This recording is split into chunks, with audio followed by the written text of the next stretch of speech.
Okay guys, so we just closed out with the Trials of Osiris, which is pretty much the last meaningful thing left to play with Destiny 1, and I have to say it's been a great journey.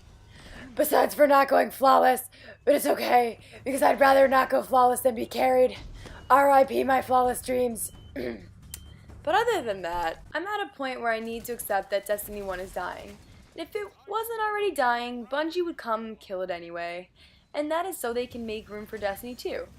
And I know that they hope as much as we do that Destiny 2 will have as big a place in our hearts as Destiny 1.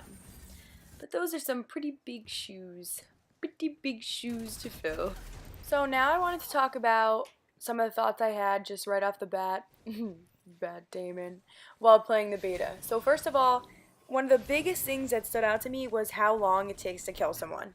And Destiny wasn't exactly one of those games, you know, it's not like hardcore in COD where you could kill someone right away, but they still had that ability where you could take out like 3 people sometimes if you played it right. And Destiny 2, it didn't really feel that way.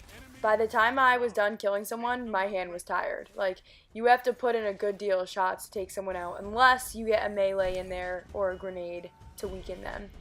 Just shooting them in general definitely takes longer than in Destiny 1. Another thing that I noticed or I felt when playing it, and this is very weird, so maybe no one's on the same page as me, but I felt like this game felt more like a prequel to Destiny 1 rather than Destiny 2. Just like kind of like, and it could be just because it was the beta, but just because like the faded coloring and like the guns made in China, it seemed almost like a more simplified version of Destiny 1. And someone in my clan actually said that the maps felt more like Call of Duty than Destiny. And I definitely agree with that. I mean, there's not as much rubble and like jagged edges of things that you can get stuck on, which for those of us who struggled with that in Destiny 1 is a huge sigh of relief. I mean, sometimes it was a struggle to get through a goddamn doorway because of how complex it was. Even though at first glance it looked like it was just a doorway, it would have like all these weird lines on it, and then you couldn't get through it. But anyway, I just used my super, if you guys saw, which is definitely different.